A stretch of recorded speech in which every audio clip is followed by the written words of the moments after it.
बिल्कुल, देखिए ये फैसला 23 तारीख को ही कर दिया था सुप्रीम कोर्ट ने और इसकी डिटेल जांच हुई। 5 बार सुनवाई हुई इस पूरे मामले की, नीट पेपर लीक के, और उसके बाद सुप्रीम कोर्ट ने ये माना कि गड़बड़ी हुई है, लीक ज़रूर हुआ है लेकिन वो एक सीमित दायरे में हुआ है, वो इतने बड़े लेवल पर नहीं हुआ है कि हम इसे सिस्टमैटिक फेलियर कह दें, और इसीलिए हम 23 लाख बच्चों को दोबारा परीक्षा में नहीं बैठा सकते। क्योंकि जो याचिकाकर्ता थे सुप्रीम कोर्ट ने उनको ये कहा था कि आप कोर्ट के सामने ये साबित कीजिए कि ये बड़े पैमाने पर हुआ है और उसके बाद हम परीक्षा को रद्द कर देंगे, लेकिन ऐसा हो नहीं पाया। तमाम तरह की बातें कही गई, ये भी कहा गया कि इंटरनेट पर पेपर लीक हुआ था, हालांकि टेलीग्राम पर पेपर लीक होने का कोई सबूत अदालत में नहीं पेश हो पाया। और आखिरकार जो अब आप तो इस मामले में चार्जशीट भी पहली दाखिल कर चुकी है सीबीआई, जिसमें 13 लोगों को आरोपी बनाया गया, जिसमें यह कहा गया कि हजारीबाग के एक स्कूल में पेपर निकला लेकिन वो पटना में पहुंचा और 150 बच्चे ऐसे थे जिनको इसका लाभ मिल पाया है। हालांकि सुप्रीम कोर्ट ने अपने पिछले आदेश में यह भी कहा था कि अभी आप इस प्रक्रिया को आगे बढ़ा सकते हैं, परीक्षा रद्द किए बिना जो काउंसलिंग की प्रक्रिया है, एडमिशन की प्रक्रिया शुरू कीजिए,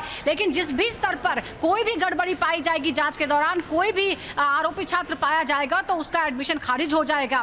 इसके अलावा ग्रेस मार्क्स को पहले हटाया गया था, फिर जो एक क्वेश्चन 19 नंबर का क्वेश्चन था उसका आंसर ठीक किया गया और उसके बाद से बड़े पैमाने और सुजाता, इसमें मुख्य तौर पर बात यह है कि सुप्रीम कोर्ट ने सीधे तौर पर रीटेस्ट के लिए एकदम डिनायल मोड दिखा दिया है, दोबारा से परीक्षा नहीं होगी। लेकिन इसी बीच अब अगली बड़ी खबर अपने दर्शकों को बता दें, अयोध्या कांड से जुड़ी हुई एक खबर जिस पर संजय निषाद का कहना है कि अब समाजवादी पार्टी के नेता का जो असली चेहरा है वो सामने आ गया है। ऐसी लोगों के सहारे जो है समाजवादी पार्टी जो है वो चुनावों में जीत दर्ज करती है। अयोध्या कांड को लेकर यहां पर संजय निषाद का बड़ा बयान सामने आया है।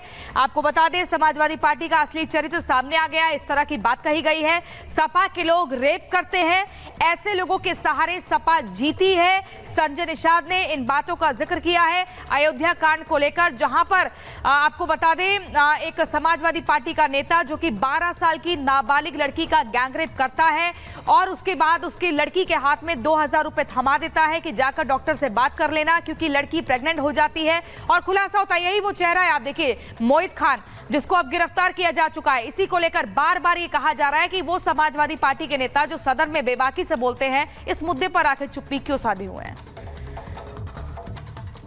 दुष्कर्म हुआ था और सपा का नेता था और संरक्षण प्राप्त था और सपाइयों ने पूरा उसे तय हुआ कि अयोध्या को लेकर पीठ थपथपा रहे थे कि हम कैसे जीते हैं, तो इससे तय हो गया कि इन्हीं गुंडे माफियाओं और दुष्कर्मियों के सहारे जीते हैं।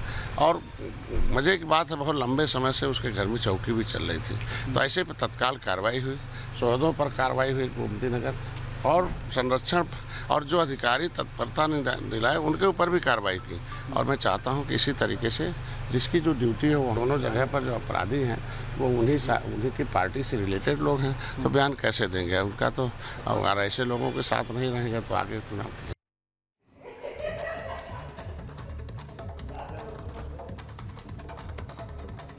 तो संजय निषाद ने सपा पर हमला किया है और सवाल खड़े किए हैं कि समाजवादी पार्टी इस पूरे मामले को लेकर कुछ भी बोल क्यों नहीं रही है। लेकिन सपा का असली चरित्र एक तरह से सामने आ गया है। अयोध्या की धर्म नगरी में जिस तरह की घटना हुई है उसने वाकई शर्मसार कर दिया मानवता को। और नेता को लेकर भी जो एक संशय था लोगों के बीच, समाजवादी पार्टी नेता मोहित खान का नाम सामने आने के बाद सवाल यह खड़ा हो रहा है कि जनप्रतिनिधि इस तरह से शोषण कर रहे हैं और वो समाजवादी पार्टी जो महिला सुरक्षा को लेकर सदन के अंदर तो खूब मचाती है, लेकिन जब अपने ही नेता पर बात आती है तो कुछ भी बोलने से बचती है। ऐसा लग रहा है जैसे मुंह सिल गए हैं। रिपोर्ट देखिए।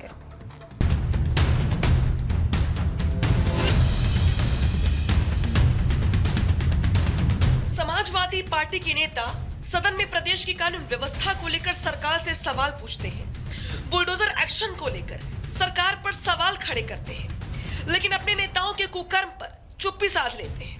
अयोध्या में बुधवार को सपा नगर अध्यक्ष द्वारा नाबालिग के साथ गैंगरेप करने और उसका वीडियो बनाने का मामला सामने आने के बाद प्रदेश की राजनीति गर्म है। घटना के सामने आने के बाद अयोध्या पुलिस ने गुरुवार को 12 साल की मासूम बच्ची के साथ गैंगरेप करने वाले आरोपी समाजवादी पार्टी के बदरसा नगर अध्यक्ष मोहित खान और उसकी बेकरी में काम करने वाले कर्मचारी के साथ गिरफ्तार कर लिया है।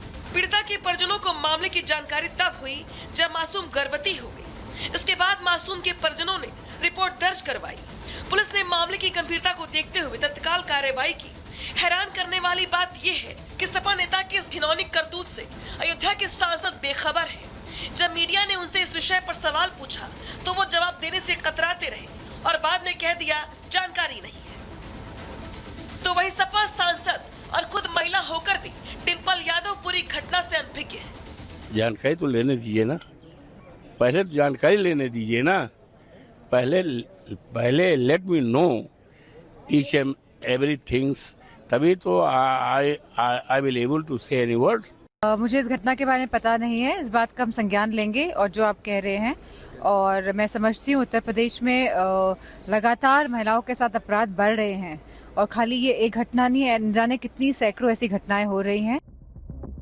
हालांकि पुलिस की तरफ से पूरे मामले की पड़ताल में हैरान करने वाले खुलासे हुए हैं। पुलिस के मुताबिक पीड़िता के पिता की 2 साल पहले ही मौत हो चुकी है। घर का गुजारा उसकी मां और बहनों की तरफ से मजदूरी से मिले पैसों से चलता है।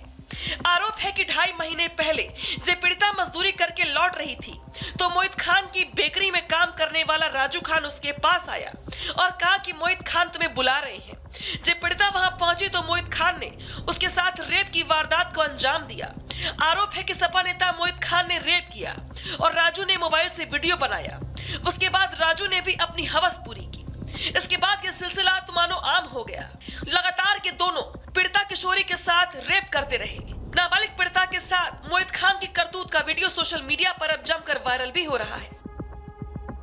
अब इस मामले में लगातार पुलिस की तरफ से जो तफ्तीशें की जा रही है, तमाम जो फैक्चुअल इंफॉर्मेशन है उसे कलेक्ट किया जा रहा है। जो एविडेंसेस जो लड़की ने आरोप लगाए थे, उनकी जो एविडेंसेस थे, दोनों जो लोग हैं, चाहे वो सपा का नेता हो या फिर दूसरा लड़का, उनके मोबाइल रिकॉर्ड से, उनके मोबाइल में मौजूद डेटा से उन एविडेंसेस को जांचा जा रहा है। लड़की का मेडिकल हर दिन हो रहा है। पिछले 3 दिनों से लगातार लड़की का मेडिकल किया जा रहा है। तो इसी थाने से वो पूरी कहानी का खुलासा होता है। जिस तरह ही वो पहुंचती है तुरंत FIR लिख ली जाती है और अगले दिन ही गिरफ्तारी कर ली जाती है। तो वही धर्म नगरी में हुए इस अधर्म को लेकर साधु संतों में जबरदस्त आक्रोश है और संत समाज कुकृत्य करने वाले मोहित खान पर कार्रवाई की मांग कर रहा है। पीडीए के नारा देने वाले लोग, दलित, शोषित, वंचित की बात करने वाले लोग, आज तक अभी तक एक ट्वीट नहीं आया। मामला कोई भी मामला हो जाता है तो ट्वीट करते हैं वो, और इस मामले पे कोई ट्वीट नहीं किए। सपा जो पार्टी है वो पहले से बदनाम रही है और दबंगों की पार्टी मानी जाती है। जितने भी दुष्ट प्रकृति के लोग हैं अक्सर उसी की छत्र छाया में पनपते और बढ़ते हैं। सर्वप्रथम अखिलेश यादव जी को अपनी पार्टी का नाम बदलकर समाजवादी पार्टी से बदलकर बलात्कारी पार्टी रख देना चाहिए, क्योंकि समाजवादी पार्टी में पूरे के पूरे बलात्कारी नेता भरे पड़े हैं। धर्मनगरी में हुए इस महापाप की गूंज आज यूपी की विधानसभा में भी सुनाई दी। प्रदेश के मुख्यमंत्री योगी आदित्यनाथ ने मानसून सत्र में अपने संबोधन में अयोध्या मुद्दे पर अखिलेश यादव की चुप्पी पर सवाल खड़े किए। सीएम योगी ने कहा कि अयोध्या में नाबालिग के रेप का आरोपी सांसद के साथ घूमता है और समाजवादी पार्टी इस मुद्दे पर चुप्पी साध लेती है। अयोध्या में मोइन खान जो समाजवादी पार्टी का नेता है, अयोध्या के सांसद की टीम का सदस्य है, 12 वर्षीय एक नाबालिग बच्ची के साथ दुष्कर्म का कृत्य में शामिल पाया गया। अभी तक समाजवादी पार्टी ने उसके खिलाफ कार्रवाई नहीं की है। मैं ये नहीं समझ पा रहा हूं कि ये सब क्या है। अब क्या ये कोई समाजवादी पार्टी ना बोले? आपका एक्टिव मेंबर है, आपके सांसद के साथ बैठ रहा है, खा रहा है, उनके साथ चल रहा है। इस प्रकार की घटिया हरकत में वह लिप्त है, लेकिन तब भी उसको हल्केपन से उड़ाने का काम यानी हल्केपन से लेने का काम होता है। भगवान राम की नगरी अयोध्या में जहां पूरे विश्व से लोग पुण्य कर्मों के लिए आते हैं, उस धर्म नगरी में सपा का नगर अध्यक्ष मोहित खान ऐसा घिनौना पाप कर रहा है जिससे हर किसी की रूह कांप जाए। चूंकि सियासत से जुड़ा मुद्दा है, सपा से तार जुड़े हुए हैं, तो बवाल होना तय है। लेकिन नाबालिग के साथ मोहित खान ने जो किया है वो घिनौना है, घृणित है, बर्बर है। सियासत चाहे जो करे, लेकिन इंसाफ जरूरी है और वो मिलकर रहेगा। Bureau report, Republic Bharat.